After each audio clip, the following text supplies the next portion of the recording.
CSGO Surf is a unique movement and racing game where you compete with others on a growing pool of over 750 maps. I'm going to give you the top 5 tips for CSGO surfers. These are meant for everyone, from new to experienced surfers, and will aid you throughout your surfing journey.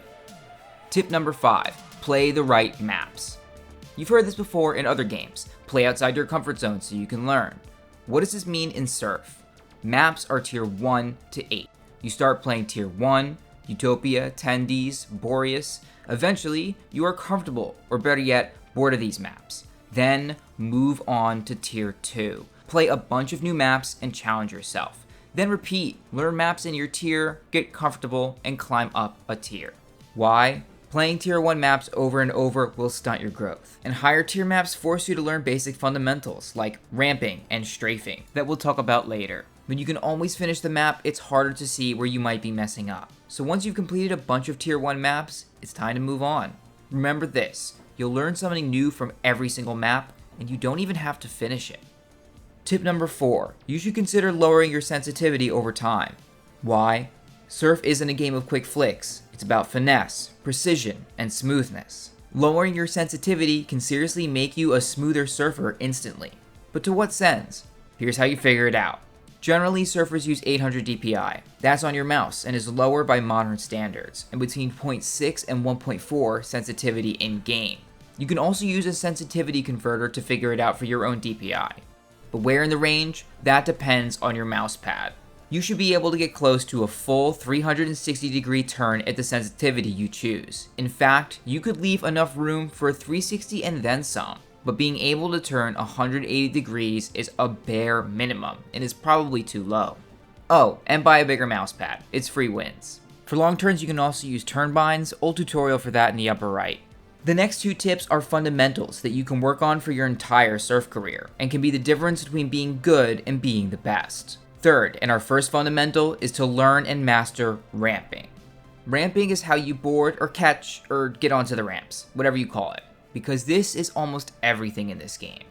Every time you catch a ramp, your technique will affect how many units you have. That's speed.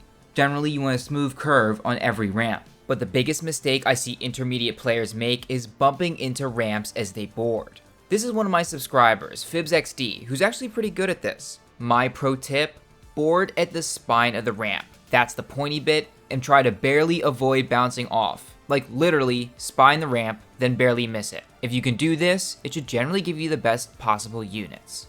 Then, before you get to the bottom of the ramp, slowly pull up. Or don't, based on what's next. If you master this, congratulations, you're one of the best surfers in the world. Tip number 2 is strafing. This is a free way to get units if you sucked at the last thing. It is literally speed from nothing. It's free real estate. When you turn in Counter-Strike, you gain speed, but you also veer off. Strafing involves turning back the other way at a similar rate and repeating this process. You aren't exactly going straight, but you're gaining speed as you go. This fundamental has 2 parts. First, your gain, which is how fast you're turning and gaining speed without breaking the speed limit. In Surf, for example, we turn the value for SV accelerate up to at least 150. This increases the amount you can turn without losing speed. You can't just whale back and forth. For one, because air acceleration caps the amount you can turn without slowing down, and also because it would mess up your sync, the second part.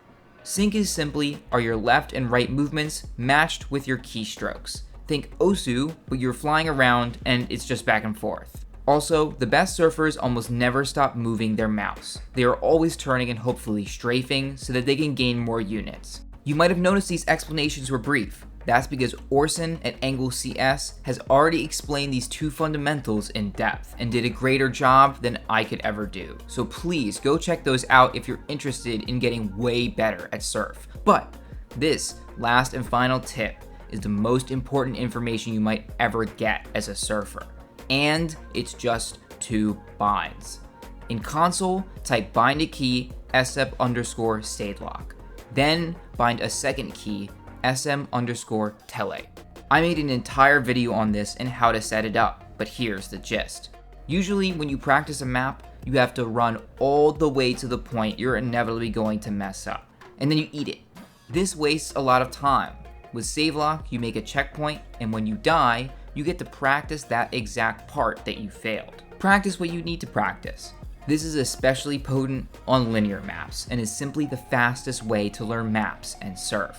But it also allows you to experience maps way outside your comfort zone. Let's say you're a tier 3 surfer and load onto a map you've never seen before, only to find out it's tier 5. Well, you could leave and assume you aren't capable of beating it. What SaveLock allows you to do is complete the map on easy mode, getting basically infinite tries at each part of the map, even if it's staged. Not only will this give you access to more content, it should greatly accelerate your growth as you master the fundamentals. And like I said earlier, you don't even have to finish the map for real. SaveLocking will already allow you to learn. If you want to be a top surfer, you'll probably need SaveLock. Thank you for watching. If you want more tutorials like this, let me know in the comments what you want to learn. Also check out the playlist I linked below with every good surf tutorial on YouTube. And as always, good luck sliding those triangles.